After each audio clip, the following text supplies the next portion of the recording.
De cette attaque aux médias, mais il utilise souvent les médias d'ailleurs pour faire ses déclarations. Je vous montre ce qu'il dit. Bon, le public, la population apprend donc la malhonnêteté en fait des fake news là, des médias. Ils ont complètement, je résume là, mal interprété mes propos sur la haine par exemple. Honte à eux. Et il poursuit en disant qu'il est très triste de voir l'histoire parce qu'il parle de ces fameuses statues qu'on veut déboulonner, des statues représentant souvent des généraux, des monuments, représentant évidemment des esclavagistes, évidemment, les sudistes. Bon, alors vouloir enlever tous ces monuments-là, tous ces sculptures, en fait, il dit que c'est en quelque sorte ces statues, oui, qu'on est en train de changer l'histoire. Et il poursuit simplement en disant là-dessus, à cet égard, on ne peut la changer, l'histoire. Où va-t-on s'arrêter après Robert Lee? Est-ce qu'on va enlever les statues de Washington, de Jefferson? Tout ça, donc, n'a pas de bon sens, dit-il. Alors, c'est encore une situation où le président réagit. Manifestement, donc, il n'a pas l'intention de s'arrêter dans cette voie-là. Il a décidé finalement de prendre les devants et de continuer donc à réagir constamment, même si on a évidemment été témoin tous d'une conférence de presse là, assez claire qu'il a donnée donc mardi soir. Je veux qu'on revienne bien sûr sur ce grand rassemblement d'hier à Charlottesville. Oui, tout à fait. Des images impressionnantes quand même. Hein. Ils étaient des centaines à marcher. Cette fois, évidemment, simplement pour rendre hommage à la victime, donc Heather Heyer, qui a perdu la vie, vous le savez, à Charlottesville le samedi dernier, donc à la suite, évidemment, de cette voiture-là qu'un extrémiste a foncé donc, dans cette foule.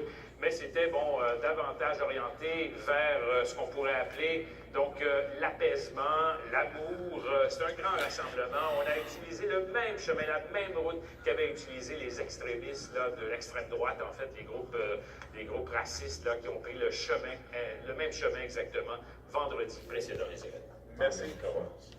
Bon, depuis ces événements survenus au courant de la fin de semaine à Charlottesville, aux États-Unis, Marie-Pierre Couty, il y a plusieurs groupes anti-racisme sur les réseaux sociaux qui ont commencé à identifier des Québécois qui étaient parmi les manifestants d'extrême droite. Au moins 5 Québécois auraient pris part à ces manifestations à Charlottesville cette fin de semaine dernière, dont au moins 3 Montréalais. Pierre, et vous allez voir les photos d'au moins 2 de ces Montréalais. D'abord, Vincent Bélanger-Mercure qui apparaît à l'écran, qui a été filmé par des réseaux de télévision américaine. Casque et bouclier à la main, vous allez le voir, il est aux côtés de James Field qui a foncé justement dans la foule. Ce dernier a des images vidéo assez questionnables, notamment sur son compte Facebook qui a été fermé au cours de la dernière heure. L'autre personne, toujours un jeune homme montréalais, il s'appelle Sean Beauvais-McDonald.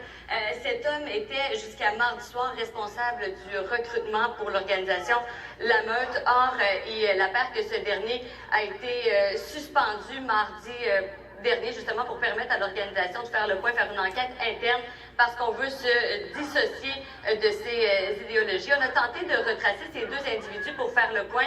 Or, toujours aucune nouvelle. Et entre-temps, on a appris qu'il y a d'autres organisations, d'autres groupes extrémistes qui ont été vus, qui ont été filmés sur le terrain cette fin de semaine à Charlottesville, qui auraient d'ailleurs des tentacules ici même au Québec. On est à faire des vérifications à savoir s'il y a des Québécois, justement, d'autres Québécois qui prenaient part cette fin de semaine à cette manifestation. Et on va également s'entretenir avec des spécialistes de la question religieuse, de la radicalisation. Et on vous présente le contenu Facebook, notamment de ces 2 individus, un peu plus tard, notamment sur les ondes de LCN. Merci, on suivra ça, Marie-Pierre. On le voit partout au Québec. Brigitte, une vraie journée d'été.